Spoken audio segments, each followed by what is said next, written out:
ஆண்டவருடைய ஆவி என்மேல் உள்ளது, ஏனெனில் அவர் எனக்கு அருள் பொழிவு செய்துள்ளார்.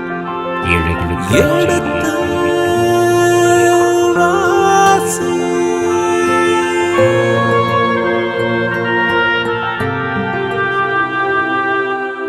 எடுத்து வாசி.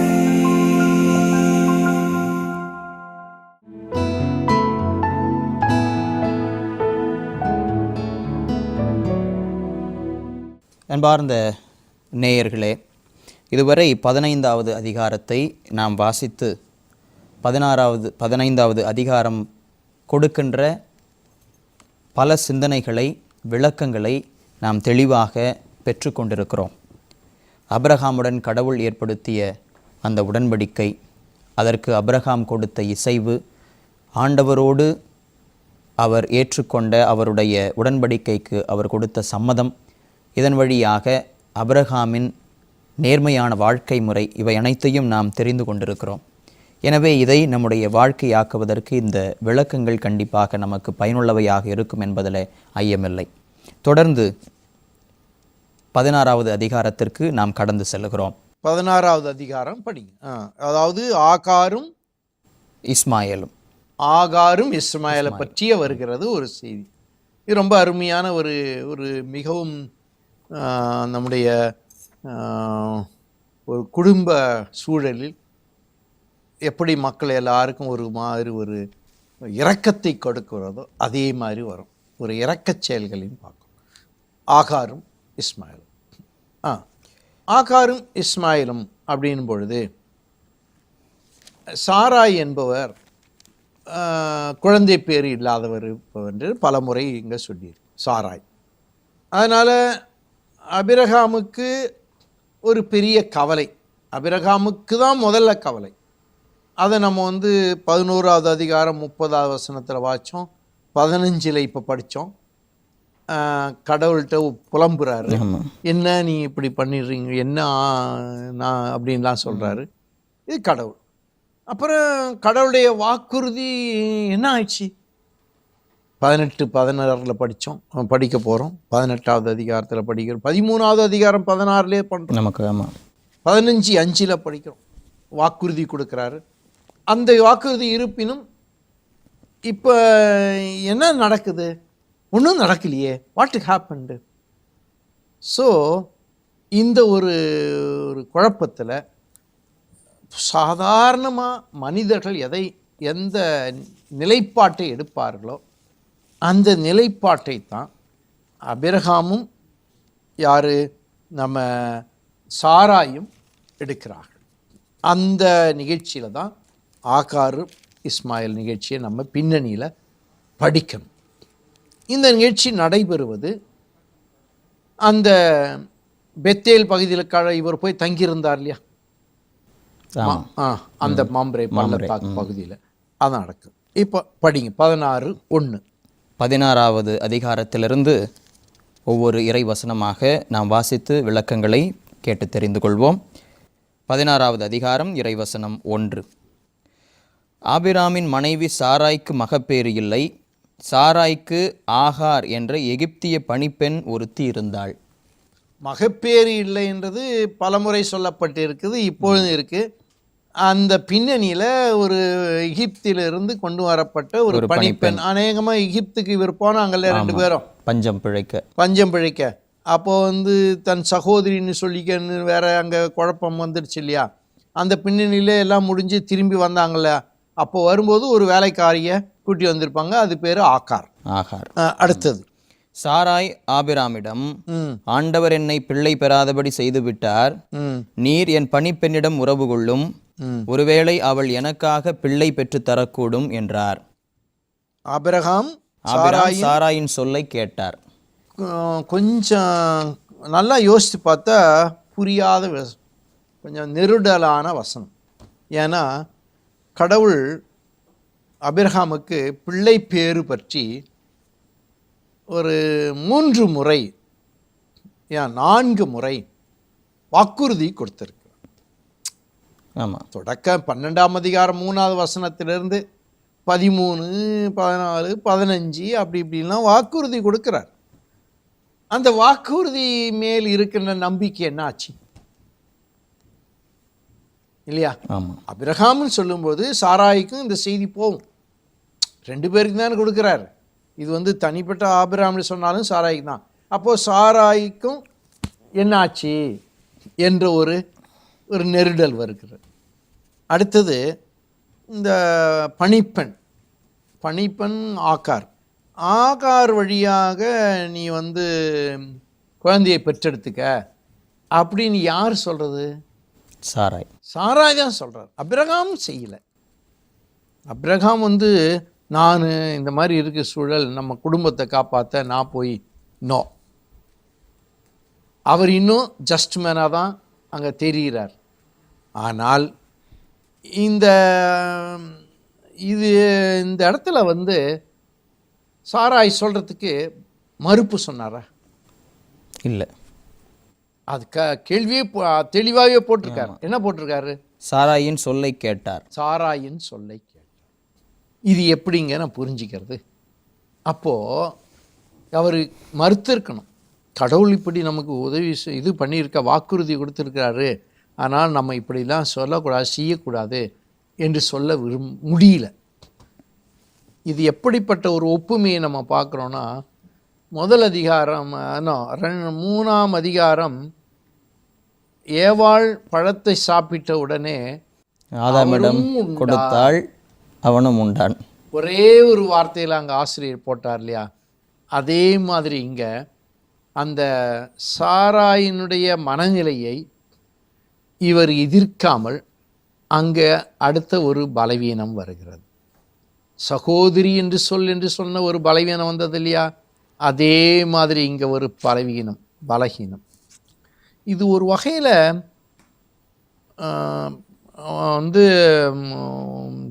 பாவம் என்பதை விட தவறுகள் அப்படின்றத நம்ம புரிஞ்சுக்கணும். நம்ம கூட அந்த ஆண்டவர் கற்றுக் கொடுத்த அந்த ஜெபத்தில் என்ன சொல்கிறோம்? எங்களுடைய குற்றங்களை மன்னிப்பது, நாங்கள் அடுத்தவர்களுடைய குற்றங்களை மன்னிப்பது போல எங்களுடைய குற்றங்கள், ட்ரஸ்பஸஸ், பிரலோபனம் என்று மலையாளத்தை சொல்லுவாங்க. பிரலோபனத்தில் உட்படுத்தாதே, தின்மையிலிருந்து எங்களை ரட்சித்து, எங்களுடைய குற்றங்களை மன்னிப்பது, அங்கேயும் குற்றங்களை க்ஷமிக்கிறது போல அப்படின்றோம். இது மாதிரி இந்த ஒரு பின்னணியில் தான் நம்ம இவரை பார்க்க வேண்டியிருக்கு. அதே சமயத்தில் இவர் ஏற்றுக்கொண்டதனுடைய காரணம் இன்னொன்று என்னென்னா வேணும்னா ஆசிரியர் நம்ம எல்லாம் படிக்கிறது, இது பாபிலோனிய, எகிப்திய, மெசபடோமிய சமுதாயத்தில் இருந்த வழக்கம். ஒருத்தருக்கு பிள்ளை பேர் இல்லைன்னா அதை பற்றி கவலைப்படுறதில்ல. அடுத்த இன்னொரு தன்னுடைய மனைவியால் பிள்ளை பேர் இன்னொரு பெண்ணை திருமணம் செய்து கொண்டோ அல்லது வேலைக்காரி வழியாக தங்களுடைய குடும்பத்தை விருத்தி செய்வதற்கோ இருக்கின்ற ஒரு வழக்கம்தான். இது ஒரு பாவ காரியமாக யாரும் பார்ப்பதில்லை. இங்கே நம்ம ஒழுக்க ரீதியாக நம்ம பார்க்குறோம், அது வேற. ஆனால் அங்கே அந்த காலகட்டத்தில் இதை ஒரு சமூக ரீதியாக பார்த்து இதை ஏற்றுக்கொண்ட ஒரு நிகழ்ச்சி. அதனால் யாரும் தப்பு செய்ய முடியாது, சொல்லலை. ஸோ ஹி அக்செப்டட், அதுதான் அர்த்தம். ரெண்டாவது, ஆபிராம் கானான் நாட்டில் 10 ஆண்டுகள் வாழ்ந்த பின் அவர் மனைவி சாராய் எகிப்திய பணிப்பெண் ஆகாரை தம் கணவருக்கு மனைவியாக கொடுத்தார். இப்போ இங்கே பாருங்க, 10 ஆண்டுகள் வாழ்ந்த பின், இந்த இடத்துல 10 ஆண்டுகள் nothing, there was no thinking of like that, அதெல்லாம் நடக்கலை. இப்போ தான் நடக்குது. இது சாராயினுடைய தூண்டுதல். சாராயே என்ன செய்கிறாரு? பணிப்பெண்ணை மனைவியாக கொடுக்கிறார். So it is all initiative by Sarai. இது ஏன் சாராயை முன்வைக்கிறாரு ஆசிரியர் பார்த்தீங்கன்னா பிற்காலத்தில் வரும், இதே சாராய் தான் புலம்புவாங்க, பயங்கரமாக புலம்ப போகுது. Abraham is a silent believer, obedient. ஆமாம். ஆனால் இந்த இடத்துல சாராயை என்ன சொல்கிறா அதெல்லாம் ஒன்றும் எதிர்க்காமல் அப்படியே நடக்குது.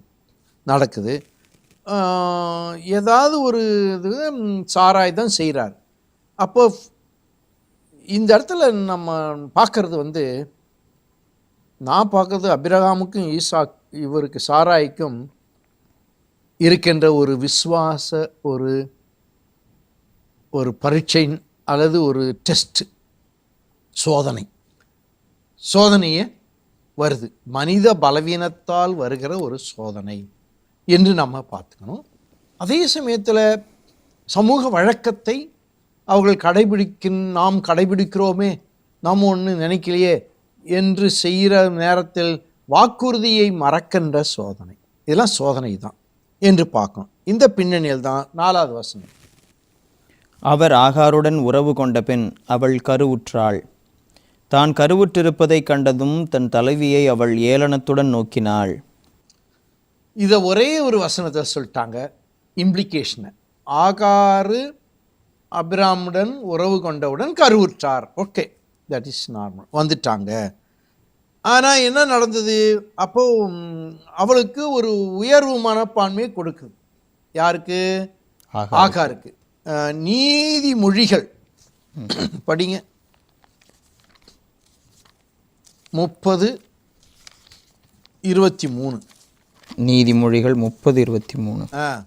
யாரும் விரும்பாதிருந்தும் இறுதியில் மனம் முடிக்கும் பெண் உரிமை மனைவியின் இடத்தை பறித்து கொள்ளும் அடிமை பெண். பார்த்தீங்களா? அந்த காட்சி அங்கே சொல்கிறாங்க. யார்? சாராய்க்கும் ஆகாருக்கும் உள்ள ஒரு கான்டெக்ஸ்டை. இந்த பின்னணியில் ஏளனமாக நடந்து கொள்வது இயல்பு. ஏன்னா பழங்காலத்திலும் சரி இன்னைக்கும், ஆனால் அதிகமாக பழங்காலத்திலும் பிள்ளைப்பேறு என்பது மிகப்பெரிய ஒரு சக்தியாக நினைத்தார்கள். பிள்ளைப்பேறு இல்லாதவர் ஒன்றுமே இல்லாத ஒரு உதவாக்கரை என்று சொல்வார். இந்த ஒரு பின்னணியில் தான் நம்ம யோசிக்கணும். என்னதான் சாராய் முன்வந்து இதெல்லாம் ஏற்பாடு செய்தாலும் குழந்தை பேர் வந்த ஒருபாடு இந்த ஆகார் ஏளனமாக நடந்து கொண்டது. இது ஒரு அகங்காரமோ அப்படின்னு சொல்கிறத விட மனித இயல்பு என்று எடுத்துக்கணும். அப்போ தான் என்ன நடக்குது? இந்த வார்த்தையை பார்த்தீங்கன்னா பாருங்கள், நேச்சுரல் டு எனி உமன். கலால் என்ற அந்த ஏளன வார்த்தை, கலால் என்ற எபிரேய வார்த்தையை பயன்படுத்துகிறாங்க. இது எதுக்கு அங்கே பயன்படுத்துவாங்கன்னா, பொதுவான இயல்பு பெண்களின்கான இயல்பு அப்படின்றது. இந்த பின்னணியில் தான் என்ன நடக்குது? 5வது வசனம். அப்பொழுது சாராய் ஆபிராமிடம், எனக்கு இழைக்கப்பட்ட தீங்கு உம்மேல் இருக்கட்டும், நீர் தழுவும்படி நானே கொடுத்த என் பணிப்பெண் அவள் கருவுற்றிருக்கிறாள் என்பதை கண்டதிலிருந்து என்னை ஏளனமாக நோக்குகிறாள். அந்த ஏளனம் புரியுதுங்களா? இப்போ இங்கே பாருங்க, 3வது அதிகாரம் 12-13 ஏன் இப்படி செய்தாய் என்று ஏவாளிடம் கடவுள் கேட்டப்போ, பாம்புதான் எனக்கு இப்படி செய்ய தூண்டியது. ஆதாமிடம் கேட்டப்போ, நீ கொடுத்த பெண்ணுதான். அங்க பார்த்தீங்களா? நீ கொடுத்த. அதே மாதிரி தான் இந்த இடத்துல என்ன சொல்றாரு? நீர் தழுவும்படி நான் செய்ததற்கு என்னுடைய சாபம் உன்மேல் வரட்டும் சொல்றாரா? இப்போ எவ்வளோ ஷிஃப்டிங் த பிளேம். அபிரகாம் இந்த விஷயத்தில் சைலண்ட்டாக தான் இருந்தார், சைலண்ட் ஸ்பெக்டேட்டர். ஆனால் இட் இஸ் ஹிஸ் மிஸ்டேக் அப்படின்றத சாராய் வார்த்தையிலேயே நம்ம பார்க்குறோம். நான் செய்த தப்பு உன்னை சேரட்டும், எனக்கு வந்த சாபம் உனக்கு வரட்டும், அப்போ ஆண்டவர் நீதி வழங்கட்டும் சொல்கிறாரா? ஆமாம், ஆண்டவரே எனக்கும் உமக்கும் நீதி வழங்கட்டும். அப்படின்னா யார் மேலே தப்பு அதிகமாக? சாராய் மேலே தான். இல்லை, உனக்கும் எனக்கு நீதி வழங்கட்டும்ன்றாங்க. இந்த வார்த்தை யார் சொல்றது? சாராய் சொல்ற. அப்படின்னா என்ன தெரியுமா? இந்த ஸ்டோரி டயலாக், இந்த எழுதுகிற முறையில், நரேஷனில், நரேட்டிவ் ஹிஸ்ட்ரி, நரேஷனில் நீங்கள் சொல்கிறது கரெக்ட், சாராய் மேலே தான் தப்பு. ஆனால் இறையியல் பின்னணியில் அல்லது இறை பின்னணியில், கடவுள் பின்னணியில் யார் மேலே அதிக தப்பு? ஆதாம், ஆபிரகாம். ஆபிரகாம். ஏன் தெரியுமா? எந்த இடத்துலையுமே கடவுள் இவர் நேரடியாக சாராயை முன்னிலைப்படுத்தலை. ஆமாம், இதுவரையிலும் கொடுக்கல, பிற்பாடு வரப்போகுது, இதுவரையிலும் கொடுக்கல. யாரு கொடுத்தது? ஆபிரகாமுக்கு. அந்த வாக்குறுதியை மறந்தார். சாராய் சொன்னது அப்படியே கேட்டுக்கிட்டார், ஒன்றுமே சொல்ல. இப்போ அந்த கடவுள் ஜட்ஜ்மெண்ட்டு சாராய் வார்த்தையில் வழியாக வருகிறது. உனக்கும் எனக்கும் கடவுள் நீதி வழங்குவார், நீதி வழங்கட்டும். அப்போது so I was a week person, I made a mistake, but why you didn't C. தொடக்க நூல் 3ஆம் அதிகாரம் இதே தான். அங்கே கடவுளை மீறியது முதல் எடுத்த ஸ்டெப்பு யார்? ஏவாள். ஆனால் யார் முத கேள்வி கேட்டார்? ஆதாம கேட்டார். ரெஸ்பான்சிபிலிட்டி. முதல்ல பாம்பு கேட்டார், பெண்ணை கேட்டார், கடைசியாக ஆதாமை கேட்டு நீ இப்படி செய்ததால் உனக்கு இதெல்லாம் வரும். புரியுதுங்களா? So it is a problem. It's a problem of அந்த ரெஸ்பான்சிபிள் ஆக்ஷனே இல்லாத காரணத்தினால் இது குற்றம் வருகிறது. புரியுதுங்களா? அப்போ 6வது வசனத்தில் ஆபிரகாம் மிகவும் மென்மையாக நடந்து கொண்டார். 6வது வசனம். ஆபிரகாம் சாராயிடம், உன் பணிப்பெண் உன் அதிகாரத்தின் கீழ் இருக்கின்றாள், உனக்கு நல்லதாகப்படுவதை அவளுக்கு செய் என்றார். இங்கேயும் அவர் அப்படியே ஒரு மென்மையாக நடந்து கொள்கிறார். There is no hard and fast, ஒரு ஹார்ட் வேர்ட்ஸ்லாம் யூஸ் பண்ணல. நீ இப்படி பண்ண, நீ படு இன்னும் சொல்லலை, ஒன்றும் பண்ணல. ரொம்ப இந்த இடத்துல கொஞ்சம் அருமையாக கொஞ்சம் கொஞ்சமாக மாறி வர்றார். ஓகே தட் லேடி, அந்த பணிப்பெண் உன்னுடைய அதிகாரத்தை தான் இருக்கா, whatever you like you do. So அப்போ சாராய் கொடுமையாக இருந்தாங்க. கொடுமை லைக் எஜிப்சியன் ஒப்ரஷனில் இருக்கு இல்லையா, அந்த அனா என்ற வார்த்தையை பயன்படுத்துகிறார் இந்த இடத்துல.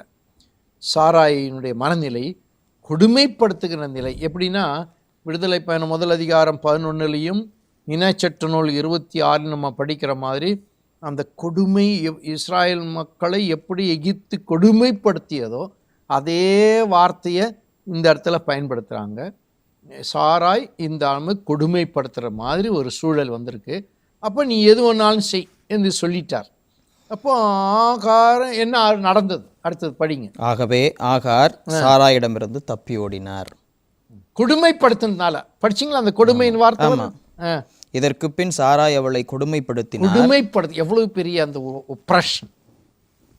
வெறும் ஏச்சி பேச்சுகள் இல்லை, வேற விதமான பல விதமான சோஷியல் ஒப்ரஷனில் டார்ச்சர்னு சொல்கிறோம். டார்ச்சர் அதிகமாக இருந்ததுனால்தான் இப்போ இந்த ஓடுறார். அப்போ எகிப்துக்கு ஓடுகிறார். 14:5 நம்ம என்ன படித்தோம்? 14:5 வாசிங்க.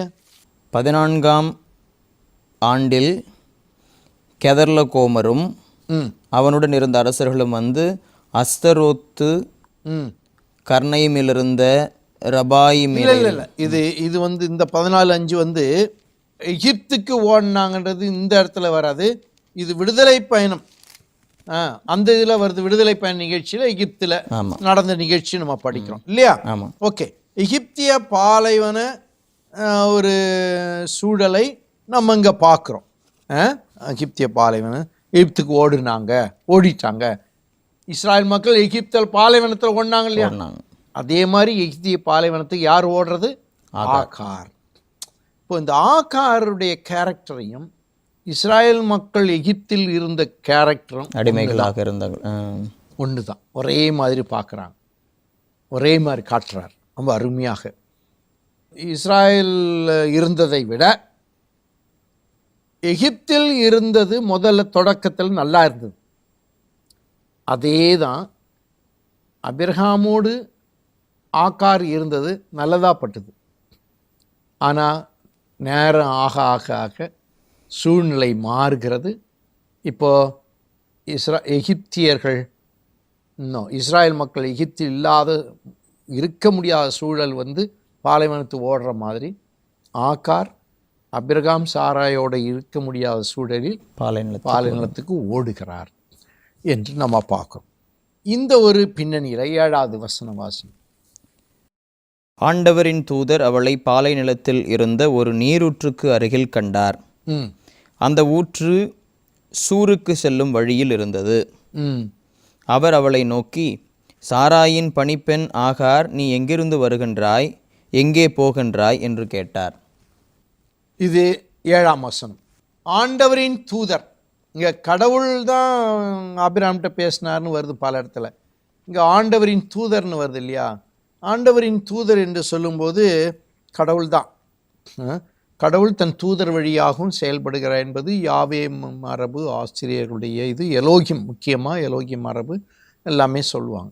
அதனால் இங்கே நான் பார்த்தீங்கன்னா கடவுள் எப்படி ஒரு ஒடுக்கப்பட்டவரின் கடவுளாக, ஒடுக்கப்பட்டவருக்கு உரிமையை கொடுக்கின்ற, வாழ்வு கொடுக்கின்ற கடவுளாக இருக்கிறார் என்பதை காட்டப்படுகிற முதல்ல கடவுள். நீங்கள் பழைய ஏற்பாட்டில் இந்த முதல்லேருந்தே படிச்சிங்கன்னா கடவுள் எடுக்கின்ற ஒவ்வொரு ஸ்டெப்பும் யாருக்காகனா துன்பத்திலும் வேதனையிலும் அடிமைத்தனத்திலும் ஒடுக்கப்பட்ட நிலையிலும் இருப்ப. அதே தான் இங்கே ஆக்கார். இங்கே 3 கேரக்டர் இருக்காங்க, அபிரகாம், சாராய், ஆக்கார்.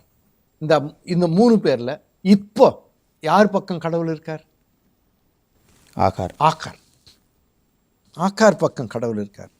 அப்போ இந்த 25-28 பார்க்குறோம் இந்த ஷூர் என்ற இடம். ஷூர் என்பது பாலைவனம். இது சைனாய் பாலைவனத்துக்கு போகிறதுக்கு முன்னாடி ஷூர் பாலைவனம், சீன் பாலைவனம், அப்புறம் சைனாய் பாலைவனம் அப்படின்றதெல்லாம் அந்த பகுதியில் இருக்குது. இது ஏறக்குறைய டுவர்ட்ஸு காசா பகுதி நமக்கு. அதனால் இந்த விடுதலை பயணத்தை கூட 15ஆம் அதிகாரம் 22வது வசனம் வாசிங்க. விடுதலை பயணம் 15:22 இந்த பாலைவனத்தை பற்றி பேசுவார். பின்பு மோசே இஸ்ரவேலரை செங்கடலிலிருந்து புறப்பட்டு போகச் செய்தார். அவர்கள் 3 நாட்கள் சூர் பாலை நிலத்தில் பயணம் செய்தனர். சூர் பாலைவனம் தான். அதான் இது எங்கே இருக்குது அப்படின்னா, ஏறக்குறைய பேர்ஷப்பா இருக்கு இல்லையா? பேர்ஷப்பான்றது கானா நாட்டினுடைய கீழப்பகுதி. அந்த பகுதியிலிருந்து எகிப்துக்கு போகிற பார்டரில் இருக்குது, போகிற வழியில் இருக்குது இந்த சூர் பாலைவனம். அந்த பாலைவனம்னா ஏறக்குறைய அந்த கானா நாட்டிலேருந்து ரொம்ப தூரம் இல்லை இவங்க போனது. ஸோ அந்த இடத்துக்கு தான் இவங்க அந்த பகுதிக்கு தான் போனதாக சொல்லப்பட்டு, அங்கே என்ன பண்ணுறது, அங்கே நீரூற்று பற்றி பேசுகிறார் இல்லையா? 8வது வசனமா? ஆமாம், படிங்க. ஆண்டவரின் தூதர் அவளை பாலை நிலத்தில் இருந்த ஒரு நீரூற்றுக்கு அருகில் கண்டார். நீரூற்று அருகில் கண்டார். பொதுவாக இந்த நீரூற்று கடவுள் கொடுக்கின்ற ஒரு கடவுள் ஆண்டவரின் வானத்தை காண வர்றார் இல்லையா? அதனுடைய அடையாளமாக உயிர் கொடுக்கும் ஊற்றாக நாம் பார்க்க வேண்டியிருக்கு. ஏன்னா பாலைவனத்தில் நீரூற்று பக்கத்தில் இருக்கிறது ஒரு அரிதான செயல், அரிதான நிகழ்ச்சி. அதை யாரு கொடுத்தது? கடவுள். கடவுள் தான் இந்த நல்ல ஒரு சூழலில் அவரை சந்தித்து இப்போ என்ன நடக்க போகுது, அவங்களுக்குள்ள உரையாடல் இல்லையா? உரையாடல், அதன் பிறகு அவங்க என்ன நடக்க போகுது என்பதை பற்றி நம்ம தொடர்ந்து பார்ப்போம். இந்த நீரூற்றுன்றதை பற்றி நம்ம கொஞ்சம் இப்போ பேசணும் இல்லையா? அப்போ நீரூற்று என்பது 2 வகையில் நம்ம எடுத்துக்கிறோம். நான் சொன்னேன், அதாவது ஒன்று அந்த பாலை நிலங்களில், அந்த பாலை நிலத்தில் அங்கங்கே நீரூற்று இருப்பது வழக்கம்.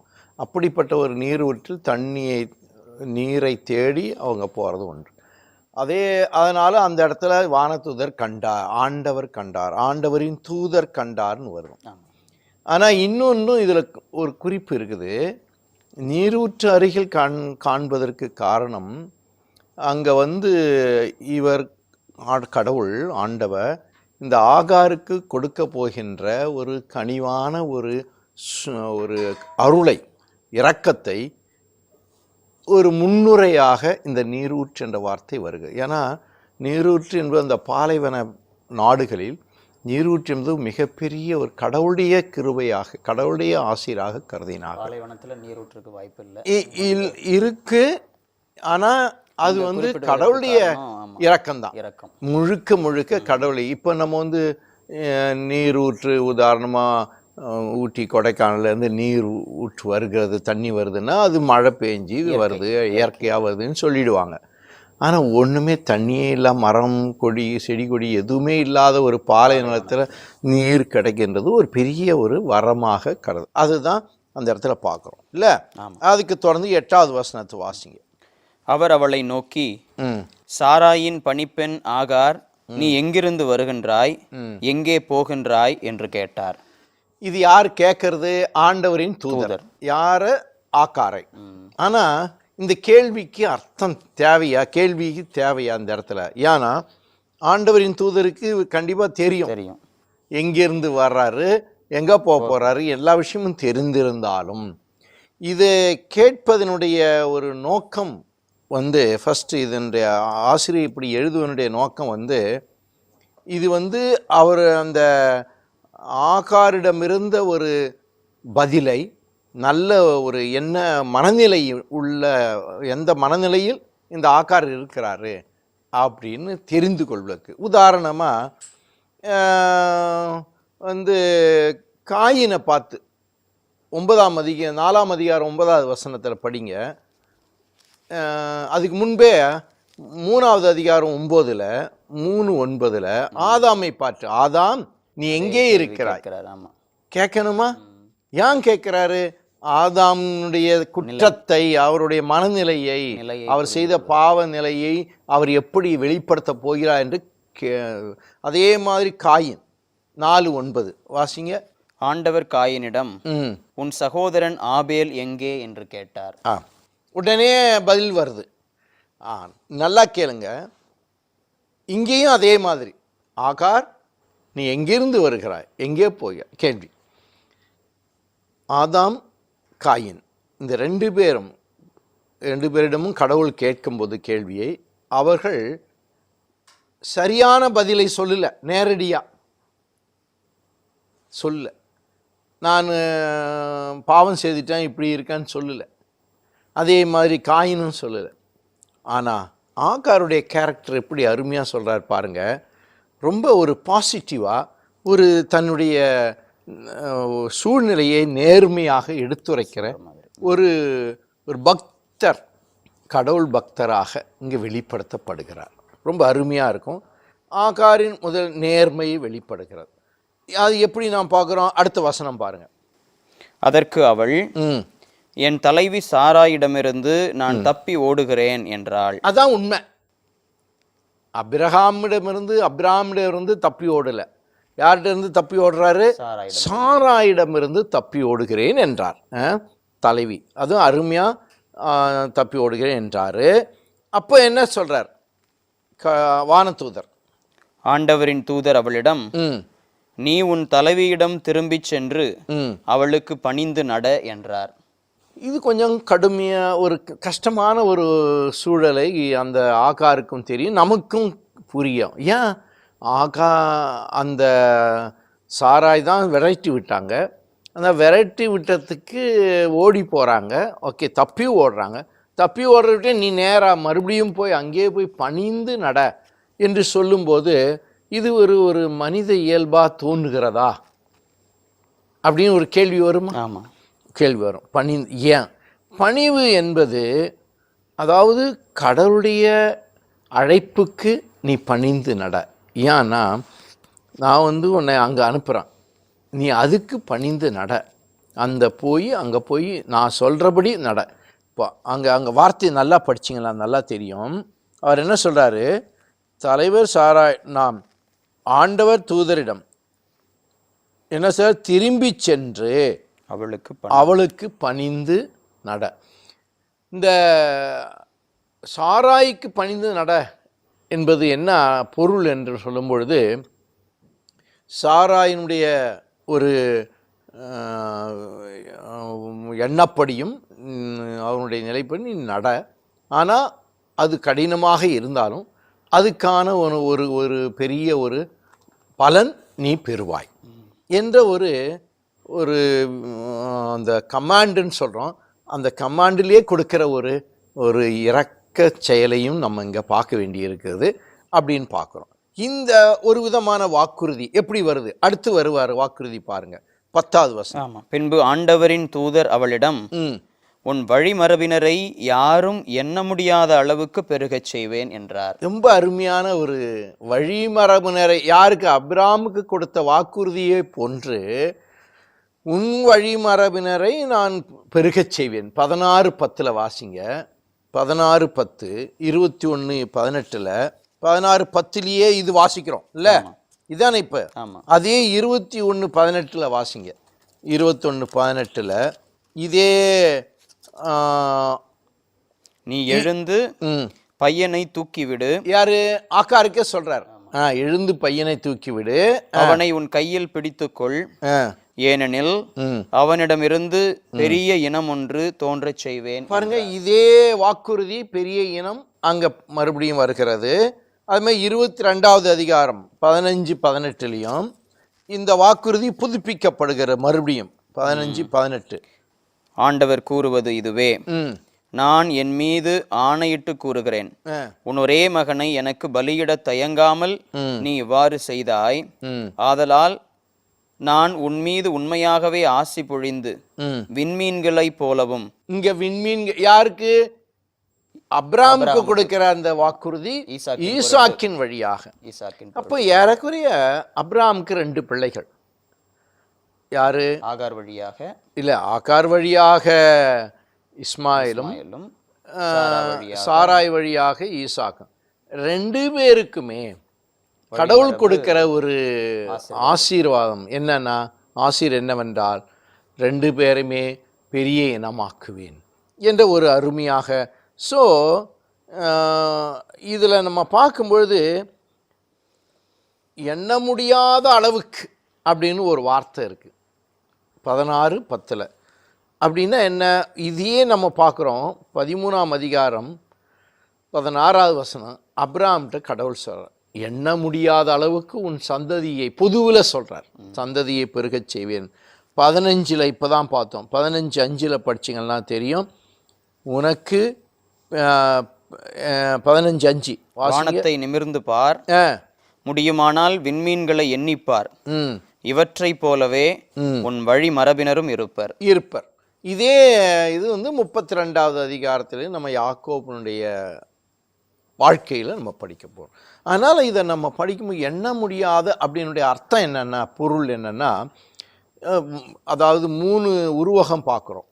ஒன்று கடல் மணலை ஒத்து, விண்மீன்களை ஒத்து, அடுத்து எண்ண முடியாத அளவுக்கு அப்படின்னு 3 வருது. இதனுடைய பொருள் என்னென்னா, பலுகி பெருகுங்கள் என்று கடவுள் சொன்னதை கடவுளே என்ன செய்கிறார்? அவர்களுக்கு இந்த இன விருத்தியை கொடுத்து பெரிய ஒரு இனமாக மாற்றுவேன் என்று. இது ஒரு வகையில் ஒரு நம்பிக்கைக்குரிய செய்தி தான். இது வரலாற்று பின்னணியில் நம்ம பார்க்க முடியாது உடனே.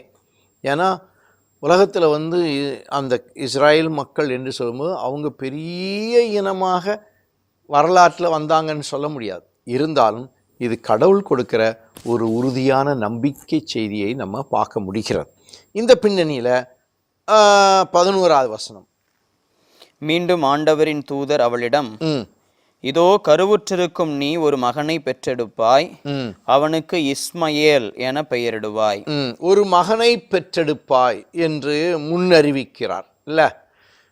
பொதுவா இது ஏன் மகனை பெற்றெடுப்ப, ஒரு பிள்ளையை பெற்றெடுப்பாய்ன்னு சொல்லியிருக்கணும் இல்லையா?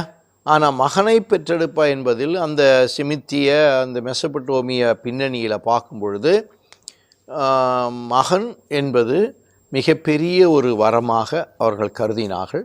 அதனால் கடவுள் கொடுக்கின்ற ஒரு சிறப்பு, ஒரு அருள் இந்த மகன் என்பது. அதோடு சேர்ந்து அந்த பலுகி பெருகுங்கள், உன்னுடைய இனத்தை, சந்ததியை பெருகச் செய்வேன் என்று சொல்வதற்கும் இந்த மகன் என்பவர் மிக முக்கியமானதாக கருதப்படுகிறார். இதை தான் நம்ம 18வது அதிகாரம் 9-15 படிக்கிறோம். 18வது அதிகாரம் 9-15 வாசிங்கன்னா தெரியும். அதே மாதிரி வாசிங்க. உன் மனைவி சாரா எங்கே என்று கேட்க, அவர் அதோ கூடாரத்தில் இருக்கிறாள் என்று பதில் கூறினார். அப்பொழுது ஆண்டவர், நான் இளவேனிற் காலத்தில் உறுதியாக மீண்டும் அப்படிலாம் சொல்லிட்டு ஒரு மகனை பெற்றெடுப்பார் இல்லையா?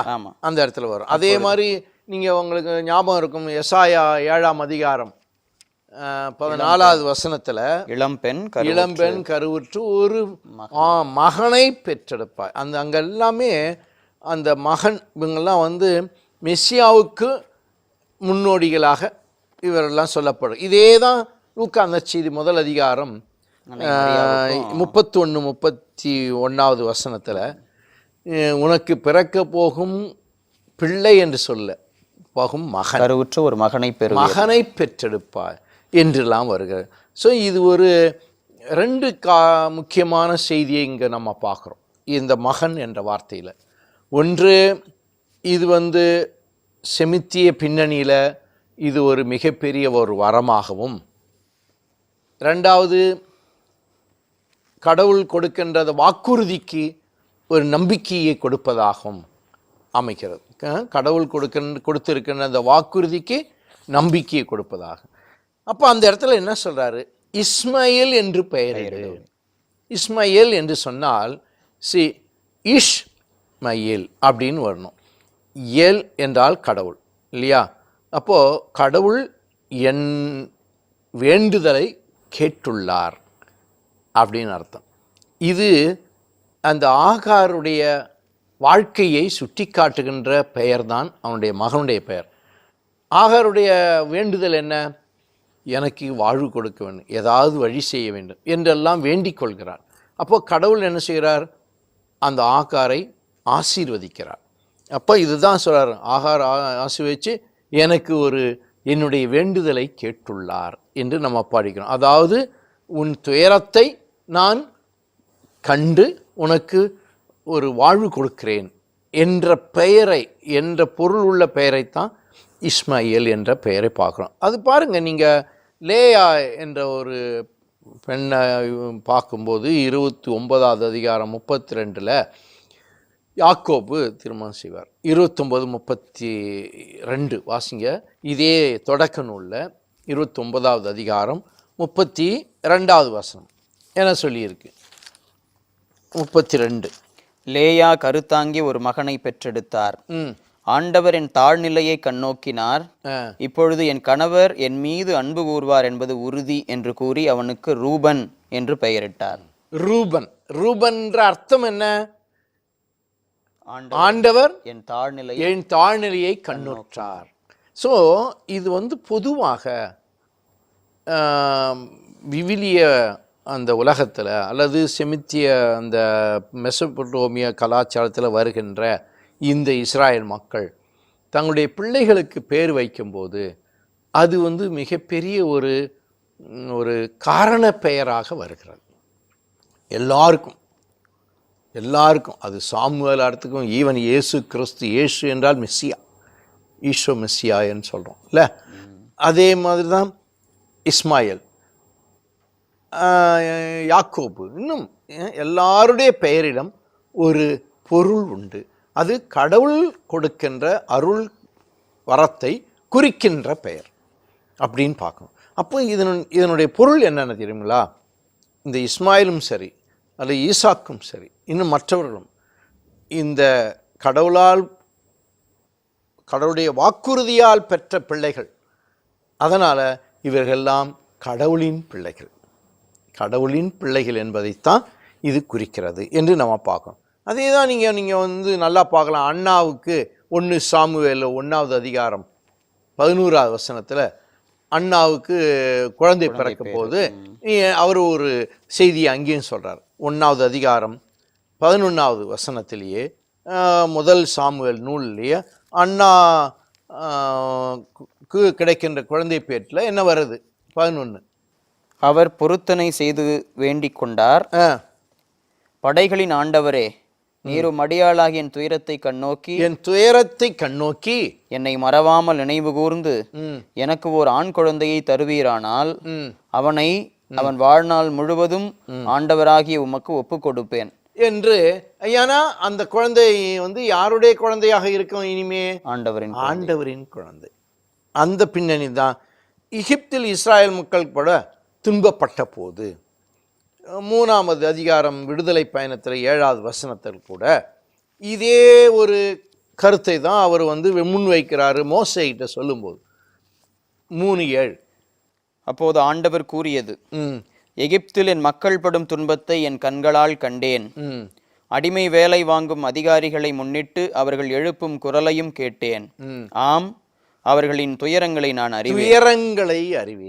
கடவுள் தன்னுடைய மக்களுடைய அல்லது துன்பத்தில் உள்ளவர்களுடைய துயரங்களை அறிவார் என்ற செய்தி இங்கே அழகாக இணைச்சற்று நூல் 26 7வது வசனம் அருமையாக சொல்லப்படுகிறது. இதெல்லாம் நம்ம இந்த பின்னணியில் தான். இப்போ ஆக்கார்கிட்ட அந்த இஸ்மாயில் என்ற பெயர் வந்து ஒரு காரண பெயர் அப்படின்ற ஒரு பின்னணியில் நம்ம பார்க்குறோம். தொடர்ந்து 12வது வசனத்தில், ஆனால் அவன் காட்டுக்கழுதை போல் வாழ்பவனாக இருப்பான், எல்லோரையும் அவன் எதிர்ப்பான், எல்லோரும் அவனை எதிர்ப்பார்கள், தன் உறவினருக்கு எதிரியாக அவன் வாழ்வான் என்றார். இது கொஞ்சம் கடினமான ஒரு பகுதி. இஸ்மாயில் எப்படி இருப்பான்? காட்டு கழுதை போல இருப்பான். அடுத்தது எல்லாரும் அவனை எதிர்ப்பார்கள், இவனும் எதிர்ப்பான். இப்போ இது ஒரு வகையில் இஸ்மாயிலுடைய குணநலனை காட்டுகிறது. குணநலனை இது நம்ம வந்து 2 வகையில் இதை நம்ம பார்க்கணும். ஒன்று, இந்த இஸ்மாயில் என்ற குழந்தை எப்படி வளர்ந்து வாழப்போகிறது என்ற ஒரு தன்மையை குறித்து காட்டுகின்ற ஒரு இறைவாக்கு பகுதியாக நம்ம இதை பார்க்கலாம். முன்குறித்து காட்டுகின்ற இறைவாக்கு பகுதியாக பார்க்கலாம். அதே நேரத்தில் இன்னொரு வகையில் பார்க்கும் பொழுது, இவர் எழுதுகின்ற அந்த 10ஆம் நூற்றாண்டில் இந்த இஸ்ராயல் மக்கள் என்ன நினச்சாங்க? இஸ்மாயிலர்கள் அப்படின்னு ஒரு இனம் மக்கள் பலுகி பெருகி இருந்தார்கள். பாலைவன பகுதியில் நிறைய வாழ்ந்தார்கள். அவர்களை தான் நம்ம இதில் பார்க்குறோம். விடுதலை பயணத்தில் இதிலேயே 32வது அதிகாரத்துக்கு மேலே அந்த யாக்கோபின் பிள்ளையான யோசேப்பை எங்கே போய் கொண்டு போய் எகிப்தில் விற்கிறாங்கன்னு சொன்னோம்? இஸ்மாயிலர்கள். அவர்கள் வணிக தொழில் செய்தவர்கள் இஸ்மாயிலர்கள். அவர்களுக்கும் இஸ்ராயல் மக்களுக்கும் அந்த அவ்வளோ பெரிய உறவு இருந்ததில்லை, அதிக உறவு இல்லை. அதிகமாக அவர்கள் முரட்டுத்தனம் கொண்டவர்களாகவும், ஏன்னா அவர்கள் பாலைவனத்தில் வாழ்கின்ற ஒரு பின்னணியில் முரட்டுத்தனம் கொண்டவர்களாக இருப்பதனால் அவர்களுடைய வாழ்க்கை நிலையை இந்த வரிகளில் இங்கே சுட்டி காட்டுறாங்க. அப்படின்னா அதுக்கு நான் முதலே சொன்னேன், தற்கால நிகழ்ச்சிகளை பின்னணியாக வைத்து முன்பே எழுதப்படுகின்ற அதான் எச்சியாலஜின்னு சொல்லி நம்ம ஆங்கிலத்தை சொல்கிறோம். ஸோ தற்கால நிகழ்ச்சிகளை, வரலாற்று நிகழ்ச்சிகளை பின்னணியாக வைத்து கொண்டு அதை எழுதும்போது அங்கே குறிப்பிடுகின்ற வார்த்தைகள் அப்படின்னு பார்க்கலாம். சரி, இதுதான் பின்னணியில் நம்ம சொல்கிறோம். அடுத்தது இதிலேயே பாருங்கள், இதில் வந்து காட்டுக்கழுதை அப்படின்றார் இல்லையா? கழுதை, ஆனால் காட்டுக்கழுதை. ஏன்னா இது ஒரு வகையில் குதிரை மாதிரி தான் தோன்றும். பெரிய குதிரை இல்லை, கோவேறு கோவேறு கழுதைன்னு சொல்லுவோம், அந்த டைப்பில்னு வைங்களேன். இது வந்து ஒரு வகையில் அன்டேம்டு அனிமல், அதான் காட்டுக்கழுதைன்னு சொல்லுவோம், அன்டேம்டு அனிமல். அதாவது என்ன அர்த்தம்? ரஃப் ரூடு இல்லை. அப்போ இஸ்மாயில் எப்படி இருக்க போகிறாரு? அவருடைய சந்ததிகள் ரஃப்பாக இருப்பாங்க, ரூடாக இருப்பாங்க. இது ஒரு வகையான ஒரு பார்வை. நீங்கள் எரேமியா பாருங்கள், 2வது அதிகாரம் 24வது வசனத்தில் 2:24 நிலத்தில் பழகியதும் காம வேட்கையில் மோப்பம் பிடிப்பதுமான காட்டுக்கழுதை நீ. பாருங்க, அப்படி அவங்க அந்த வார்த்தையை பயன்படுத்துகிறார் இல்லையா? 2ஆம் அதிகாரம். அதே மாதிரி ஓசேயா கூட 8வது அதிகாரம் 9வது வசனத்தில் அந்த வார்த்தையை வந்து இஸ்ராயல் மக்கள், அந்த மோசமான பாவத்தில் இருக்கின்ற மக்களுக்கு இவர் சொல்ற, இட்டு 9 அந்த அவர்கள் ஆ, தனிமையில் திரிகிற காட்டுக்கழுதை போல் அசீரியாவை தேடி போனார்கள். பாத்தீங்களா, வேற்றினத்தாரை நம்பி பாழாய் போன இஸ்ராயல் மக்கள், அந்த இஸ்ராயல் மக்களையே இவர் என்னன்னு கூப்பிடுறார்? காட்டுக்கழுதை. இந்த உருவகம் அந்த காலகட்டத்தில் அதிகமாக பயன்படுத்தப்பட்டது.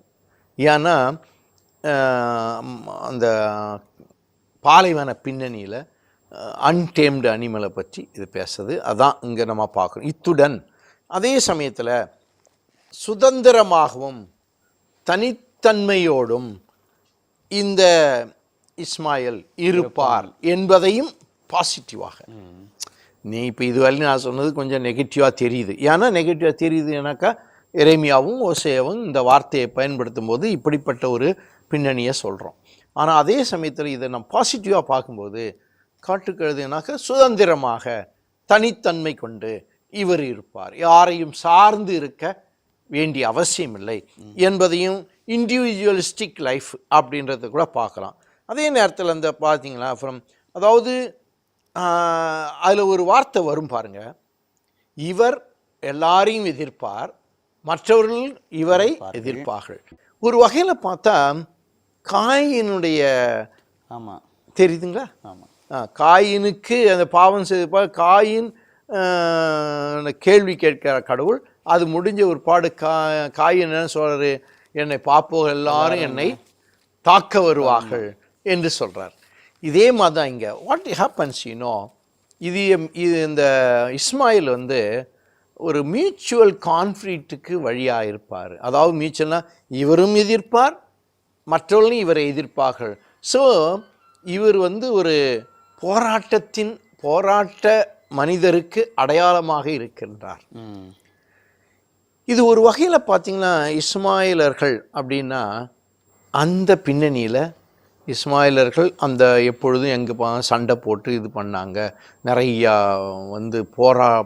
போரில் ஈடுபட்டார்கள் அந்த கால இஸ்மாயிலர்கள் என்ற பின்னணியில் இந்த வார்த்தை எழுதப்பட்டிருக்க வேண்டும் என்பது தான் நமக்கு புரிகிறது இல்லையா. இந்த நீங்கள் பாருங்கள், இதையே நம்ம இஸ்மாயில் இனத்தவர் எங்கும் துன்புறுத்தப்பட்டது, அதிகமாக துன்புறுத்தப்படலை. இவங்க சண்டைக்கு போயிருக்காங்க. இருந்தாலும் இந்த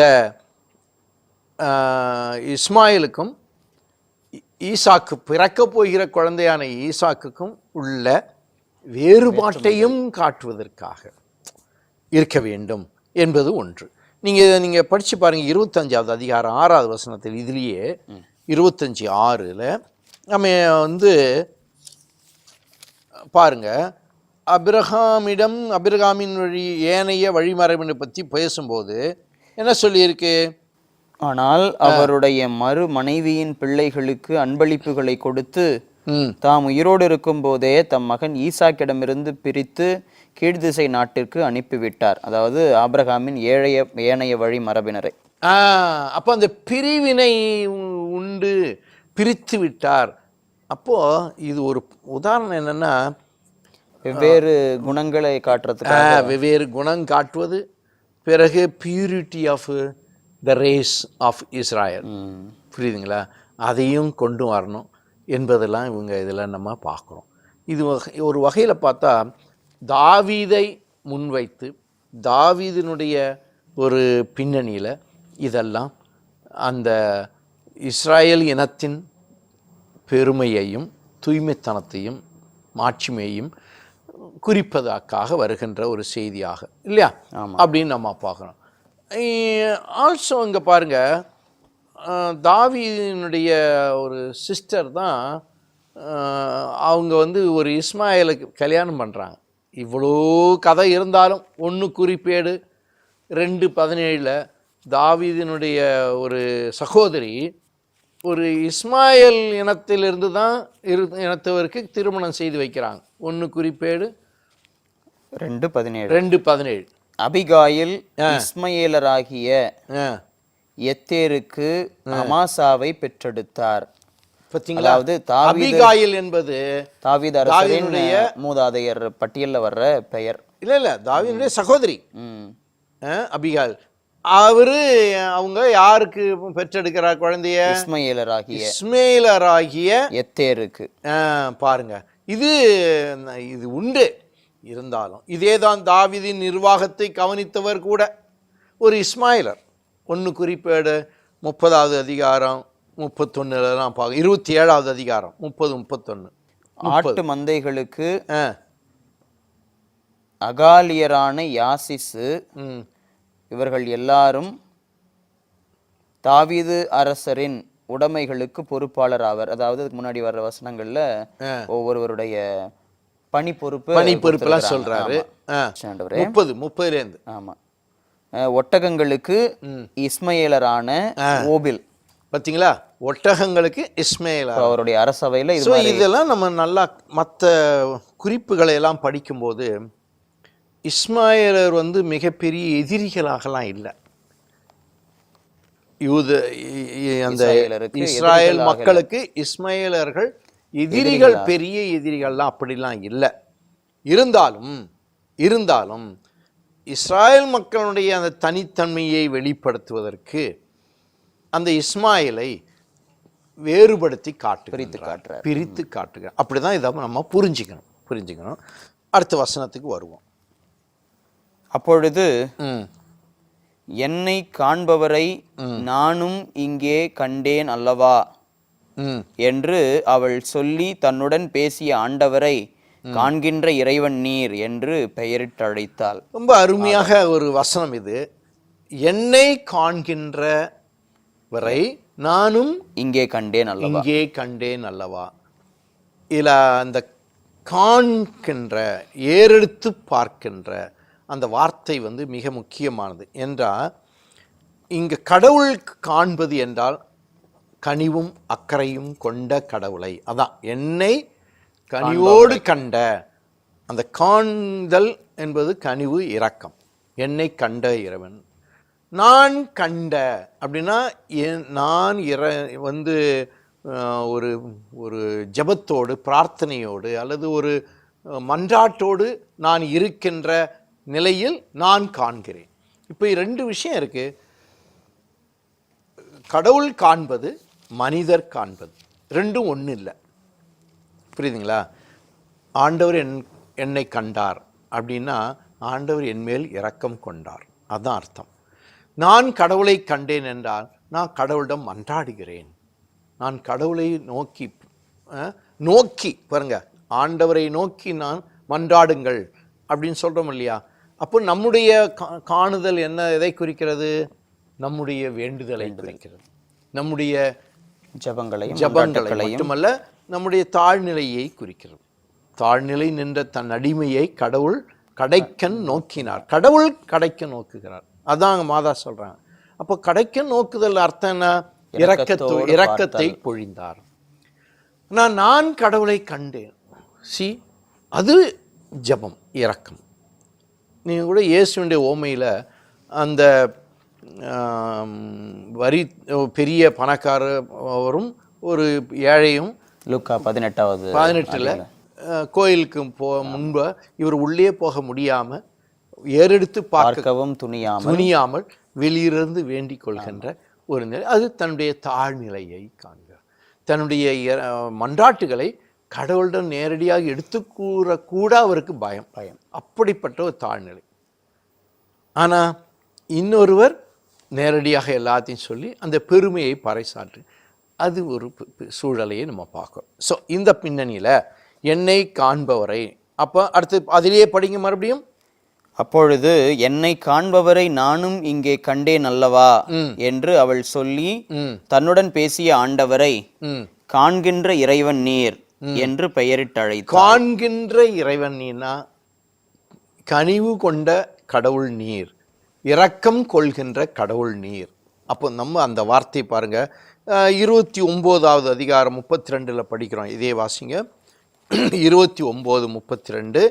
அதே மாதிரி நம்ம விடுதலை பயணத்தில் கூட 3வது அதிகாரம் 7வது வசனத்தில் பார்க்கும். 29 வாசிங்க. 32 ஏற்கனவே வாசித்தோம். அது லேயா கருத்தா. ஓகே, இப்போ நீங்கள் 3வது அதிகாரம் 7வது நானே வாசிக்கிறேன்.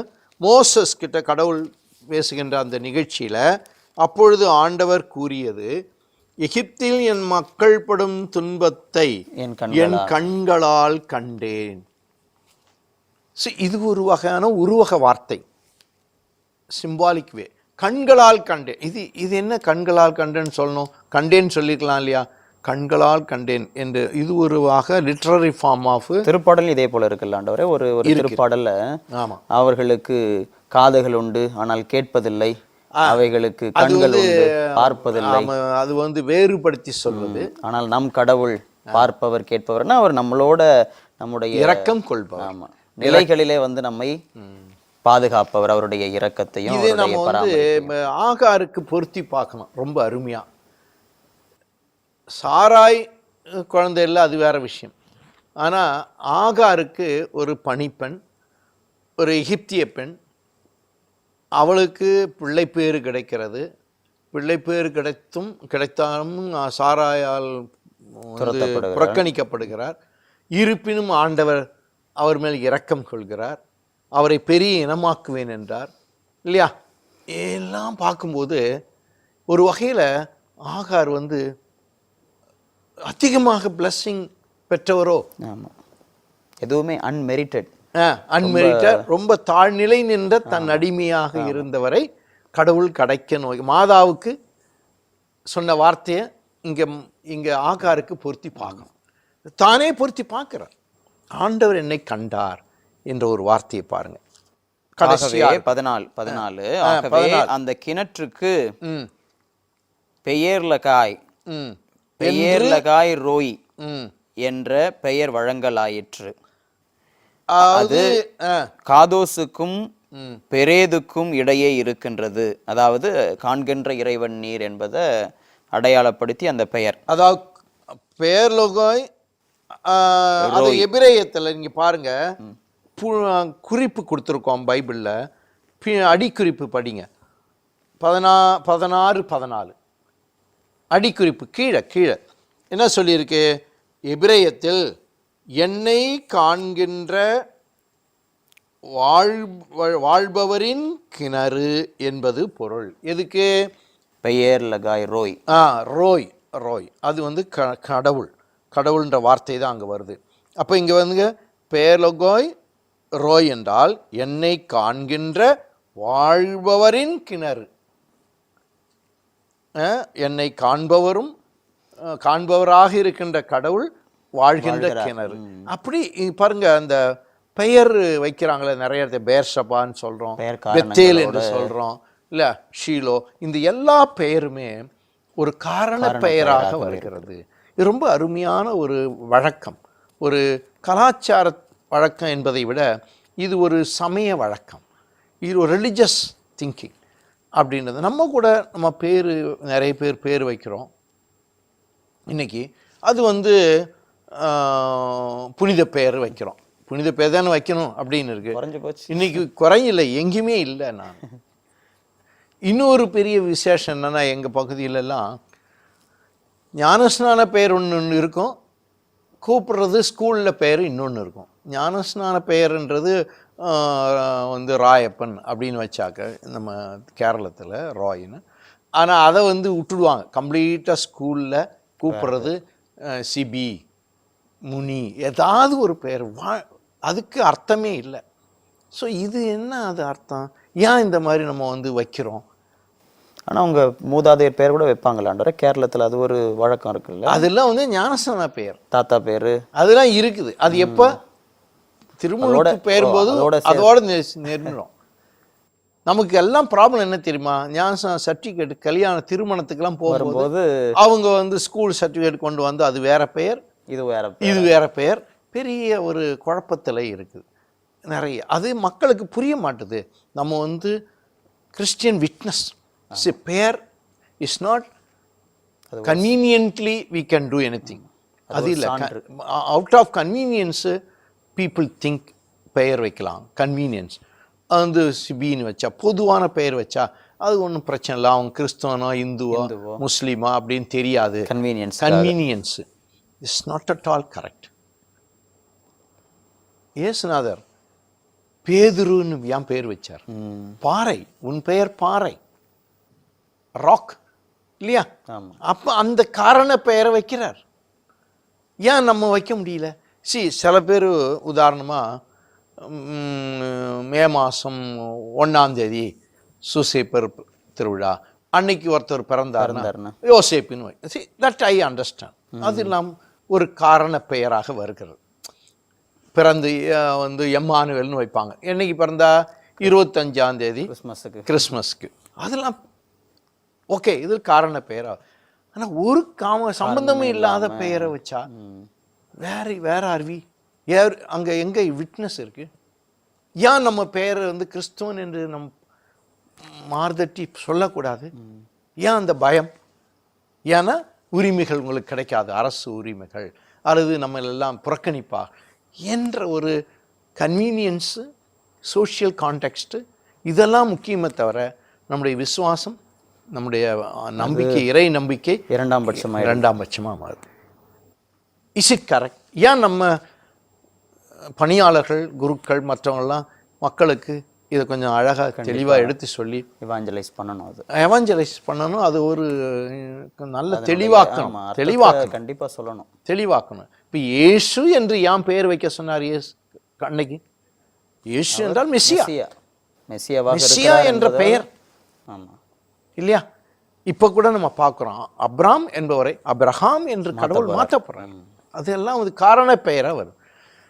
எங்கெங்க நமக்கு இன்னைக்கு நீங்க புனிதர்கள் பெயரை யாரும் அதிகம் வைக்கிறதில்ல. 100 ஞானஸ்நானம் இருந்தா ஒரு பங்குல ஒரு 2-3 தான் ஏதோ ஒரு அப்படி சமயம் சார்ந்த பெயரா இருக்கும். அதை கூட ஸ்டைலா மாத்திக்கிறாங்க. புனிதருடைய பெயரை கூட அப்படி கொஞ்சம் இதெல்லாம் நான் பேசிஸ் இப்போ இருக்க கான்டெக்ட், இப்போ இருக்க மனநிலை என்ன? சமூக பார்வை, பிறகு உனக்கு அது கன்வீனியன்ட், அதாவது நமக்கு அது இந்த பயன் தருமா, நமக்கு ஏதாவது சலுகைகளை கொடுக்குமா, சலுகை நிறைந்த எண்ணம் தான் அன்னைக்கு. பயன் பெறுமா, அதாவது கன்சூமரிஸ்டிக் சொசைட்டி தான். இதை ஒரே வார்த்தையை சொல்ல போனால் இதெல்லாம் இந்த நுகர்வு கலாச்சாரத்தினுடைய பின்னணியில் தான், ஆதாயத்தை எதிர்பார்த்த ஒரு பெயர்கள் தான் இதுதான். ஆனால் இங்கே பார்த்தீங்களா எவ்வளோ அருமையாக நம்ம மாற்றுறோம். ஸோ இதில் நம்ம இன்னைக்கு கூட ஒரு கிறிஸ்டியன் பெயரை வைக்கும்போது இது அப்படியே இருக்கும்போது it is basis of witness.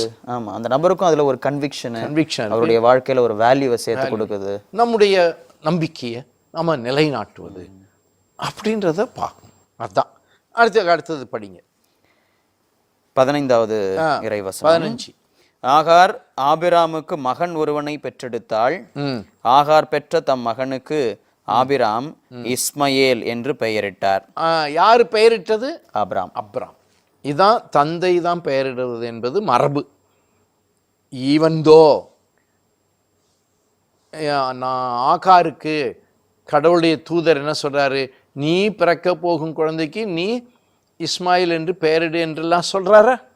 கொஞ்சம் முன்ன அந்த வசனத்துல சொன்னாலும், ஆனா யார் பெயர் வச்சது?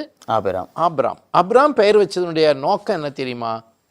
இது என்னுடைய குழந்தை என்பதை உலக மக்களுக்கு பறைசாற்றுகிறார், உரிமை பறைசாற்றுகிறார். அது மிக மிக முக்கியம்.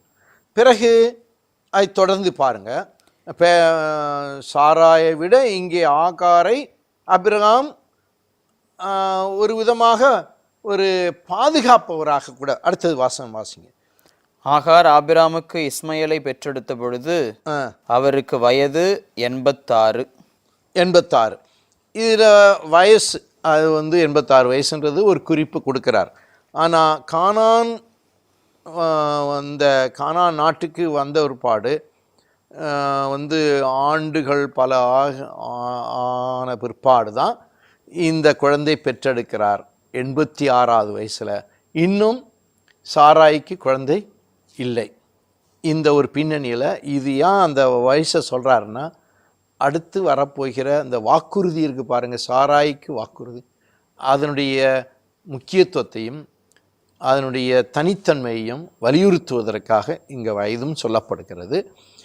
இந்த பின்னணியில் பார்த்தீங்கன்னா ஒரு வகையில் ஆகாருடைய முதல் பகுதி முடிகிறது. இஸ்மாயில் தொடங்குகிறார், இஸ்மாயில் குழந்தையாக தொடங்குகிறார். அவரை பற்றி பிறகு நம்ம பார்க்க போகிறோம். ஆனால் ஆகாருடைய முதல் பகுதி முடிகிறது. இன்னும் மற்ற பகுதியை பார்க்குறோம். அப்போ முடிவுரையாக இந்த 16வது அதிகாரத்தில் நம்ம பார்ப்பது என்ன அப்படின்னா, ஆகார் வந்து இஸ்ராயல் நாட்டில்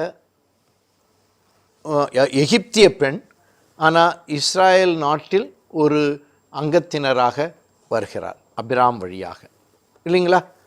ஆமாம். அடுத்தது இந்த கடவுளுக்கு கீழ்ப்படிந்து வாழ்ந்த ஆகாரை பார்க்கிறோம். எவ்வளவு போராட்டங்கள் இருந்தாலும் அதையெல்லாம் கடவுளிடம் ஒப்படைத்து, நீ உன் சாராயிடம் சென்று திரும்பச் சென்று அவளுக்கு பணிந்து நட. எவ்வளோ பெரிய முரண்பாடான அவருக்கு மனசில் பரியுது. இருந்தாலும் அதை கடவுள் சொன்னாரே என்று எடுத்துக்கொண்டதனால் அவர் ஆசீர்வதிக்கப்பட்டவராக மாறுகிறார்.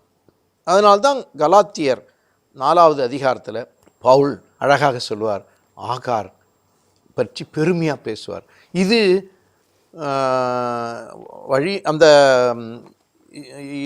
அந்த ஆகாருடைய பிள்ளையாக இருக்கின்ற இஸ்மாயிலருக்கு கிடைக்கவிருக்கின்ற ஆசீரையும் இது குறிக்கின்றது என்றதையும் நம்ம பார்க்குறோம்.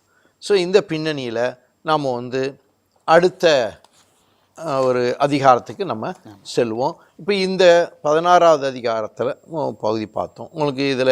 உங்களுக்கு நல்லா ஏதாவது செய்தி புரியுதா? நல்லா பொதுவாக ஆகாரை பற்றி பேசுகிறப்போ இவ்வளவு தெளிவான விஷயங்களை மக்கள் தெரிஞ்சு வச்சிருக்க வாய்ப்பு கிடையாது.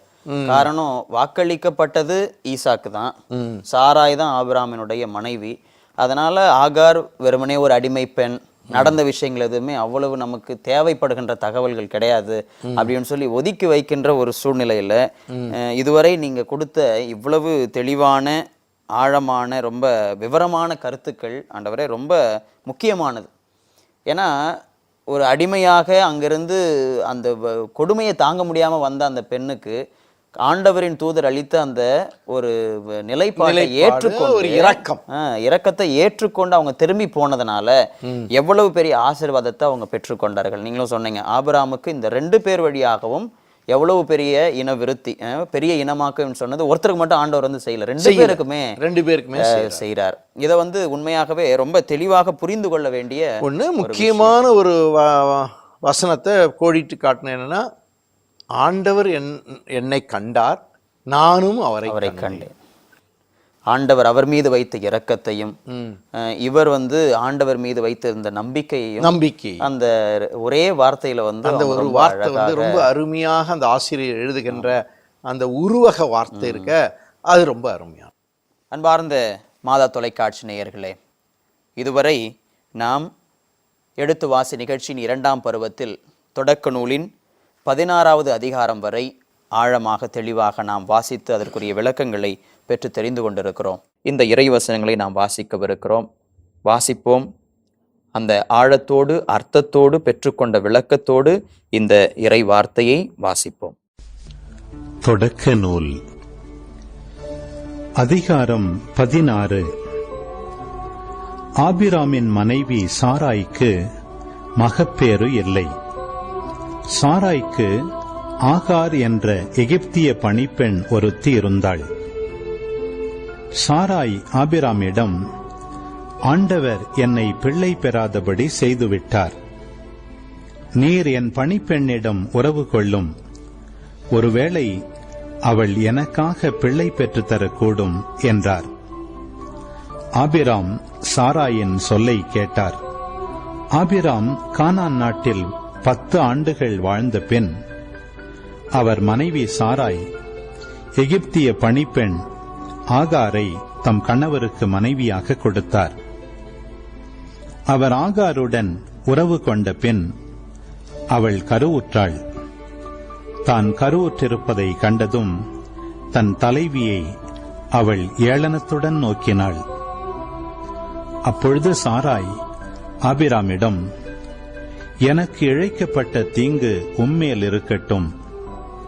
நீர் தழுவும்படி நானே கொடுத்த என் பணிப்பெண் அவள் கருவுற்றிருக்கிறாள் என்பதை கண்டதிலிருந்து என்னை ஏளனமாக நோக்குகிறாள். ஆண்டவரே, எனக்கும் உமக்கும் நீதி வழங்கட்டும் என்றார்.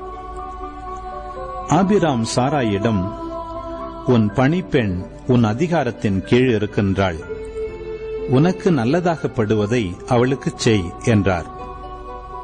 இதற்கு பின் சாராய் அவளை கொடுமைப்படுத்தினார். ஆகவே ஆகார் சாராயிடமிருந்து தப்பி ஓடினாள். ஆண்டவரின் தூதர் அவளை பாலை நிலத்தில் இருந்த ஒரு நீரூற்றுக்கு அருகில் கண்டார். அந்த ஊற்று சூருக்கு செல்லும் வழியில் இருந்தது. அவர் அவளை நோக்கி, சாராயின் பணிப்பெண் ஆகார், நீ எங்கிருந்து வருகின்றாய், எங்கே போகின்றாய் என்று கேட்டார். அதற்கு அவள், என் தலைவி சாராயிடமிருந்து நான் தப்பி ஓடுகிறேன் என்றாள். ஆண்டவரின் தூதர் அவளிடம், நீ உன் தலைவியிடம் திரும்பிச் சென்று அவளுக்கு பணிந்து நட என்றார். பின்பு ஆண்டவரின் தூதர் அவளிடம், உன் வழிமரபினரை யாரும் எண்ண முடியாத அளவுக்கு பெருகச் செய்வேன் என்றார். மீண்டும் ஆண்டவரின் தூதர் அவளிடம், இதோ கருவுற்றிருக்கும் நீ ஒரு மகனை பெற்றெடுப்பாய். அவனுக்கு இஸ்மயேல் என பெயரிடுவாய். ஏனெனில் உன் துயரத்தில் ஆண்டவர் உனக்கு செவிசாய்த்தார். ஆனால் அவன் காட்டுக் கழுதை போல் வாழ்பவனாக இருப்பான். எல்லோரையும் அவன் எதிர்ப்பான். எல்லோரும் அவனை எதிர்ப்பார்கள். தன் உறவினருக்கு எதிரியாக அவன் வாழ்வான் என்றார்.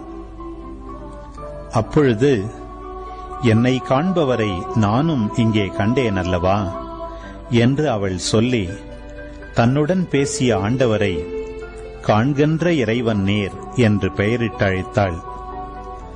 ஆகவே அந்த கிணற்றிற்கு பெயர் லகாய் ரோயி என்ற பெயர் வழங்கலாயிற்று. அது காதேசுக்கும் பெரேதுக்கும் இடையே இருக்கின்றது. ஆகார் ஆபிராமுக்கு மகன் ஒருவனை பெற்றெடுத்தாள். ஆகார் பெற்ற தம் மகனுக்கு ஆபிராம் இஸ்மயேல் என்று பெயரிட்டார். ஆகார் ஆபிராமுக்கு இஸ்மயேலை பெற்றெடுத்த பொழுது அவருக்கு வயது 86.